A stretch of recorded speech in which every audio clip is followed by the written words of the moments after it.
وہ ہمارے ایک دانشور ہے، تو انہوں نے مضمون لکھا، کئی باتیں بڑی پسند آتی ہیں۔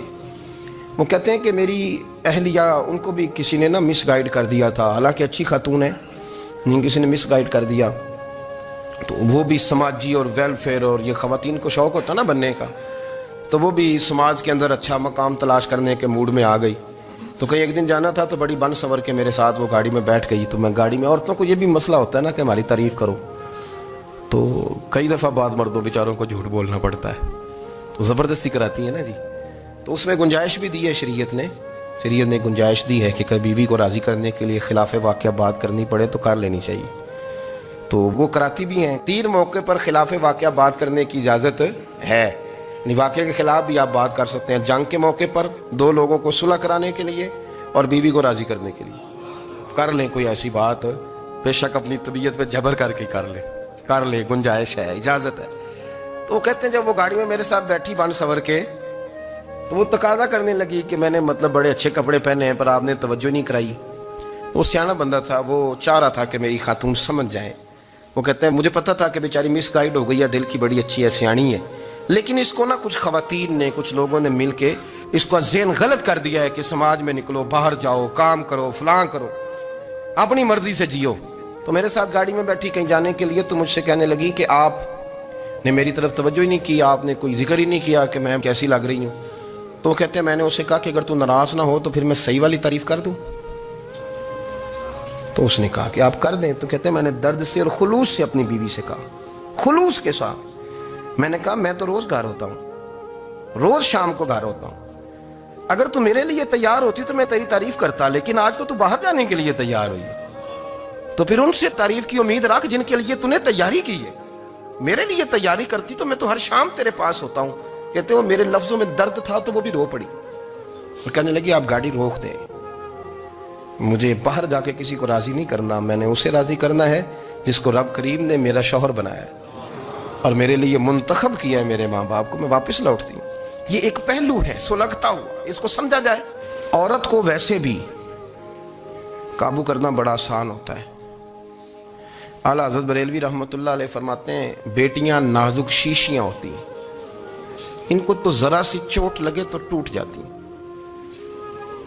دیکھیں کتنا بڑا جملہ کا بریلی کے امام، نازک شیشیاں ہیں، ذرا کوئی آدمی گمراہ کرتا ہے، ذرا خراب کرتا ہے۔ اب دیکھیں نا، یہ جو بچیوں کو بچے مس گائیڈ کرتے ہیں، انہیں بڑے بڑے خواب دکھاتے ہیں، وہ بیچاری ماں باپ کو چھوڑ کے، بہن بھائی کو چھوڑ کے اس کے ساتھ شادی کرتی ہے، پھر جو اس کا بعد میں حشر ہوتا ہے، آپ ادلیاں نو سردار پہن تکے تے شرما والیاں نو جھوٹے ڈولیاں دے۔ پھر وہ بیچاری ماں باپ رکھتے نہیں، وہ ظلم کرتا ہے، تو کتنی بڑی تکلیف میں وہ بچی آ جاتی، نازک شیشی ہوتی ہے نا تو ٹوٹ جاتی۔ یہی حال اب جدید خواتین اور یہ جو کچھ اینکر پرسن ہیں، یہ اصل میں نا یہ آپ کو سیاست سکھاتے ہیں، لیکن یہ مادر پیدر آزاد لوگ ہیں، بالکل آزاد۔ یہ تو علماء شور نہ کریں، بات نہ کریں، گفتگو نہ کریں، مشائخ بات نہ کریں، اور یہ جو کچھ سنجیدہ اور دینی طبقہ ہے یہ کچھ شور نہ کرے، یہ تو روڈوں پہ ننگے ہو کے آ جائیں معاذ اللہ۔ خوفناک نظریہ رکھتے ہیں یہ لوگ۔ عورت کو کہتے ہیں تیرے حقوق ہم تجھے لے کے دیں گے، مثلاً وہ کون سا حق ہے جو تم نے لے کے دینا ہے؟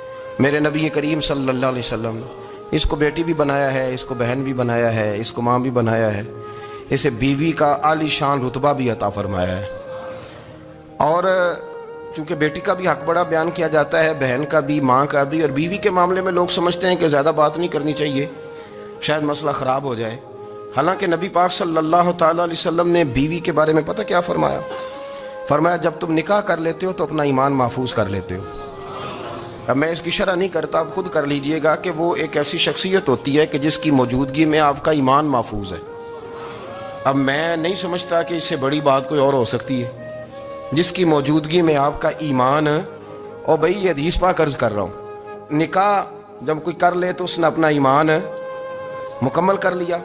اس کا معنی یہ ہوا کہ آپ کا ایمان محفوظ ہے اس کی موجودگی میں، تو اس سے زیادہ بھی، یعنی ایمان سب سے قیمتی چیز ہے نا، تو اس کے محفوظ ہونے کی وجہ حضور نے نکاح بیان کر دی۔ اب میرا خیال ہے بیوی اگر کوئی اس سے بڑا حقوق مانگے گی تو بیوقوفی کرے گی۔ اتنا بڑا درجہ نبی کریم نے اسے عطا کر دی، اتنا بڑا مقام دے دیا کہ تو خاوند کے ایمان کے محفوظ ہونے کا ذریعہ بن گئی ہے۔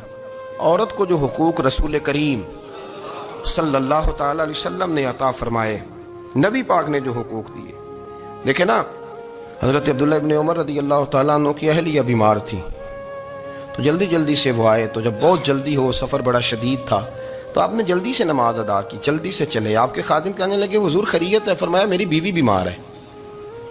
تو اس نے عرض کی حضور آپ کی اہلیہ بیمار ہے، تو آپ نے نماز بھی جلدی سے پڑھی، سفر بھی جلدی جلدی کیا۔ تو فرمانے لگے یہ وہ چیزیں ہیں جو ہمیں مدینے والے رسول نے سکھائی۔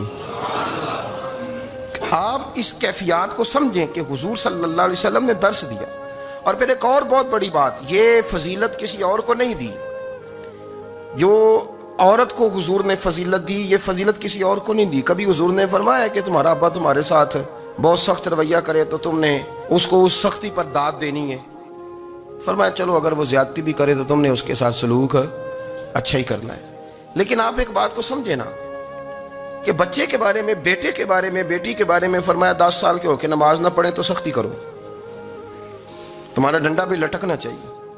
بہت ساری جگہوں پہ بہت سارے لوگوں کے لیے سختی کا حکم دیا، لیکن عورت کے لیے حضور نے جو جملے کہے، اصل میں ہم سمجھتے ہیں کہ یہ ایک بات ہے، مشہور ہو گئی ہے روایت حدیث، تو بس اس کے پس منظر پر اور جملوں کے حسن پر شاید معاذ اللہ غور کرنے کی ضرورت نہیں، ذرا اس لفظ کی تاثیر پر غور کریں۔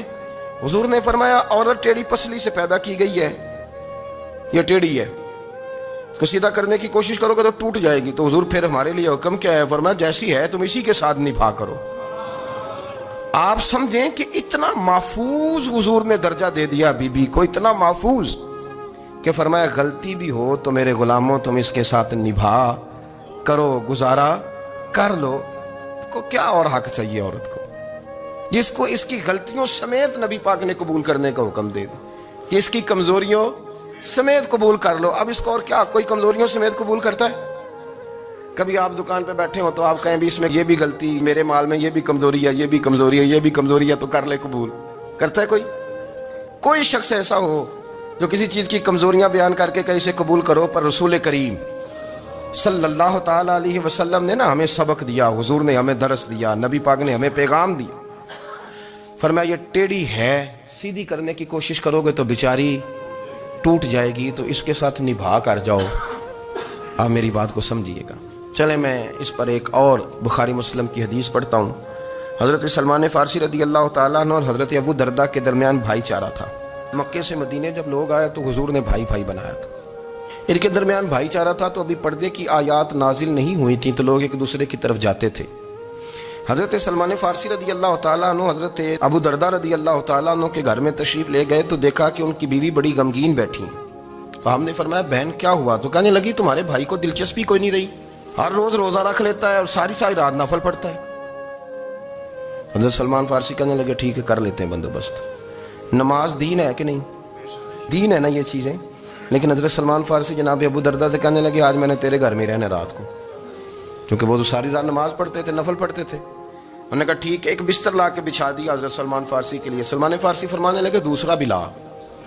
کہا وہ کیا کرنا ہے؟ فرمانے لگے تو نے بھی سونا ہے، میں نے بھی سونا ہے، تو نے بھی سونا ہے، عشاء پڑھیں گے اور پھر دونوں سوئیں گے۔ کہا میں نے تو نماز پڑھنی ہے۔ فرمایا تہجد کے وقت اٹھ کے پڑھیں گے، اللہ کے رسول بھی رات آخری حصے میں جا کے نماز پڑھتے ادھر ساتھ سلا لیا۔ وہ تھوڑی کو دیر سوئے، اب عادت تھی ساری رات اٹھنے کی، ذرا اٹھنے لگے بستر سے تو حضرت سلمان فارسی فرمایا چپ کر کے سو جا، وہ بڑی رات پڑی ہوئی، چپ کر کے سو جا۔ وہ لیٹ گئے، پھر اٹھنے لگے تو فرمایا سو جا چپ کر کے، بڑا ٹائم ہے۔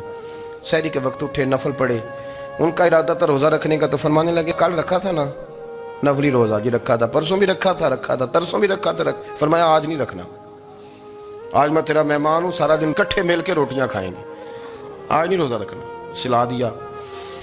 اب حضرت ابو دردہ رضی اللہ تعالیٰ عنہ کہہ تو کچھ نہ سکے، پر کہنے لگے سلمان تم پتہ تم کیا کر رہے ہو، نہ تم نے مجھے رات اٹھ کے زیادہ نفل پڑھنے دیے، سویرے روزہ نہیں رکھنے دیا۔ تو حضرت سلمان فارسی کہنے لگے کوئی لمبی بات تو نہیں نا، چلتے ہیں نا ابھی فجر میں مسجد نبوی میں، تو نبی پاک کو بتاتے ہیں سرکار دو عالم علیہ السلام کی خدمت میں تو اپنی بات کرنا، میں اپنی کروں گا، حضور نتیجے کا اعلان فرما دیں گے، بات طے ہو جائے گی۔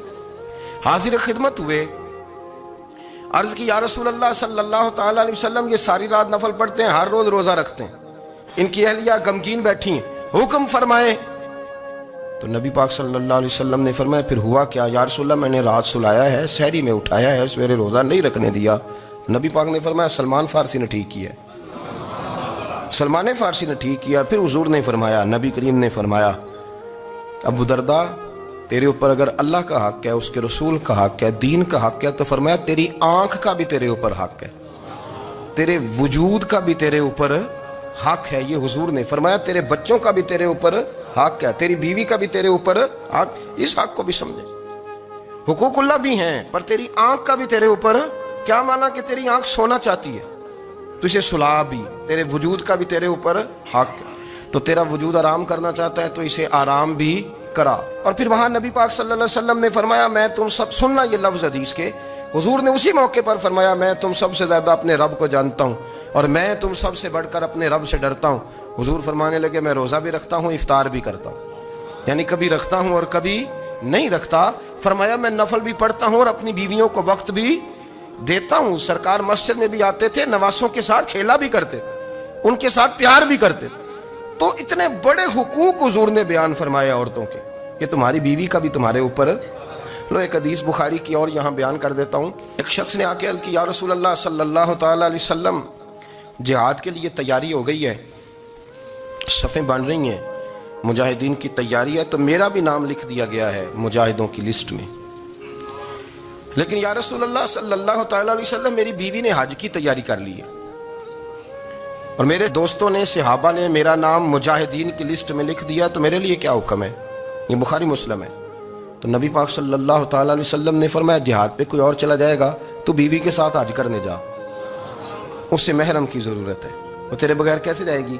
مجاہدین کو تو اور مجاہد مل جائے گا, پر تو اپنی بیوی کے ساتھ جانا. نبی پاک صلی اللہ علیہ وسلم نے مرد کو محافظ بنایا ہے, عورت کو مرد کا قیدی نہیں بنایا, بلکہ عورت کو حفاظت عطا کی اور مرد کو اس کا محافظ بنایا. اب بچیاں آزاد ہونا چاہتی ہیں, اور آزادی بھی وہ والی کہ جو بنیادی طور پر آزادی نہیں, فحاشی ہے. میں نے بہت پہلے کہا ہے کہ اسلام بیٹیوں کو قیمتی سمجھتا ہے. جس بندے کے پاس 20 تولے سونا ہو وہ چوک میں لے کے نہیں آتا, وہ قیمتی چیز ہے, اس نے چھپا کے رکھی ہوتی ہے. تو جو نبی پاک صلی اللہ علیہ وسلم کا کلمہ پڑھنے والے بیبیاں, اسلام انہیں قیمتی سمجھتا ہے, کہتا ہے کہ تم قیمتی ہو, لہذا گھر کے اندر رہو, تم باہر نہ ہو. لیکن عورتیں ہیں کہ ان کو بلا وجہ لوگ خراب کر دیتے ہیں اور بلا وجہ وہ اس مغالطے کا شکار ہو جاتی ہیں. اب آگے بڑھتے ہیں. قرآن مجید نے سورہ نور کی آیت نمبر 30 میں کہا کہ کل للمؤمنین یغضوا من ابصارہم, فرمایا کہ اے محبوب علیہ السلام, مومن مردوں سے کہہ دو کہ اپنی نظریں جھکا کے رکھیں, اپنی نظریں. اور اگلی آیت میں فرمایا وَقُلْ لِلْمُؤْمِنَاتِ يَغْضُضْنَ مِنْ أَبْصَارِهِنَّ, فرمایا کہ اے محبوب مومن عورتوں سے بھی کہہ دو کہ اپنی نظریں جھکا. مرد بھی اپنی نظر جھکا کے رکھے گا عورت کی طرف, لیکن یہ ساری پابندی صرف مرد پر نہیں, عورت بھی غیر محرم کا چہرہ نہیں دیکھے گی, اس پر بھی اسی طرح نظر جھکانے کا حکم ہے. جس طرح کہ وہ ہر دکاندار کو بھائی جان کہہ کے گفتگو کرنے کی اس کو بھی اجازت نہیں ہے کہ وہ بھی وہ سمجھے کہ پابندی تو مرد نے کرنی تھی, میں نے تھوڑی کرنی تھی. وہ جس کے پاس جائے, جہاں بھی جائے, ڈاکٹر کے پاس جائے, باہر جائے, تو وہ جس طرح مرضی اس کا دل چاہے وہ بات چیت کرے, اس کی عورت کو بھی اجازت اسلام نہیں دیتا. بنیادی طور پہ اسلام شرم و حیا کا دین ہے, حیا کی بات کرتا ہے. حیا کی جب ہم تعریف کرتے ہیں تو حیا کی تعریف یہ ہے کہ کوئی کبھی چیز دیکھ کے نا تو آپ کی طبیعت میں کراہت محسوس ہو, آپ کوئی غلط جملہ منہ سے نکالتے ہوئے ذرا جھجکیں, آپ کوئی غلط بات کرتے ہوئے تھوڑا بوجھ محسوس کریں. ہمارے ہاں تیزی سے فروغ پایا ہے بے حیائی میں. سنگیوں کی محفلیں, یاروں کی محفلیں, اس میں غلیظ گفتگو ہوتی ہے, الا ماشاء. ان دوستوں کو بڑی پاک صاف گفتگو کرنی چاہیے. دوستی کا رشتہ بڑا مقدس رشتہ ہے, جو یہاں ایک دوسرے سے پیار کریں گے جنت میں بھی اکٹھے داخل کیے جائیں گے. شرط یہ ہے کہ پیار اللہ رسول کی رضا کے لیے ہو, لیکن اس کے اندر اگر آپ کی گفتگو کچی ہو, کمزور ہو, فحاشی والی ہو, عریانی والی ہو. ہمارے ہاں تو اب اس کو لوگ فیشن سمجھتے ہیں, اس کو مردانگی کی علامت سمجھتے ہیں کہ وہ جی ساری باتیں جی وہاں ہو گئیں, اور جس کا جو جی چاہا اس نے کہا. آپ جب حیا کے دائرے میں ہوتے ہیں تو آپ خود بھی سکون محسوس کرتے ہیں. دیکھیں نا, آپ کو نیند سکون سے کہاں آتی ہے؟ جہاں کمرہ بند ہو, چاروں جانب دیوار ہے, اوپر چھت ہے, خالی دروازہ بھی کھلا ہوا ہونا, تو جب بندہ سکون لینا چاہتا ہے تو کہتا ہے یار ذرا دروازہ ذرا بند کر دو. وہ اچھی طرح اپنے آپ کو چھپا لیتا ہے نا حیا کے پردے میں, تو اللہ اسے سکون عطا کرتا ہے. اور جو اس سے بھی زیادہ ٹھنڈی نیند میں جانا چاہتا ہے وہ کہتا ہے لائٹ بھی بند کر دو, اب وہ مکمل طور پہ سمجھتا ہے کہ میں چاروں جانب سے چھپ گیا ہوں، اگر میں کھول کے بھی سو جاؤں گا تو میرا چونکہ پردہ قائم ہے تو مجھے کوئی دشواری نہیں ہوگی۔ آپ جب چھپ جاتے ہیں، جب آپ حیا کے اندر سمٹ جاتے ہیں، جب آپ چادر کے اندر آ جاتے ہیں تو آپ بہت ساری جگہوں پہ آسانی محسوس کرتے ہیں۔ تو حیا تو آپ کو سکون دیتی ہے، حیا تو دل کو راحت دیتی ہے۔ میں بڑی ذمہ داری سے بات عرض کرتا ہوں، قرآن مجید نے نا ایک مقام پہ مذاق کو، ایک مزاح ہوتا ہے خوش طبی، وہ نہیں، مذاق اڑانا، قرآن پاک نے نا مذاق کو ایک جگہ پہ جاہلوں کا طریقہ بھی قرار دیا ہے۔ بنی اسرائیل کے لوگوں سے حضرت موسیٰ نے کہا کہ گائے ذبح کرو اور ایک ٹکڑا مقتول کو مارو، زندہ ہو کے خود بتا دے گا مجھے کس بندے نے قتل کیا۔ تو کہنے لگے آپ ہمارے ساتھ مذاق کر رہے ہیں۔ تو قرآن مجید کہتا ہے کہ حضرت سیدنا موسیٰ علیہ السلام فرمانے لگے اعوذ باللہ ان اکون من الجاہلین، فرمانے لگے میں اللہ کی پناہ مانگتا ہوں کہ میں جاہلوں میں سے ہو جاؤں۔ یہ مذاق کرنا تو جاہلوں کا طریقہ ہے۔ اگر آپ کی زبان سے بے حیائی کا جملہ نکل گیا، اگر آپ کی زبان سے بے حیائی کا جملہ نکل گیا، آپ نے کہہ دیا کہ ہم آزاد لوگ ہیں، جو مرضی کریں گے، جو مرضی کہیں گے، جو ہمارا دل میں آئے گا کریں گے، تو پھر تو لوگ آپ کا وہ حشر کریں گے کہ آپ سے برداشت ہی نہیں ہوگا۔ جس کا لوگ مذاق بنا لیتے ہیں اور جو مذاق بن جاتا ہے پھر اسے کوئی جینے دیتا ہے؟ آپ حیا کی چادر میں چھپیں گے تو بچیں گے۔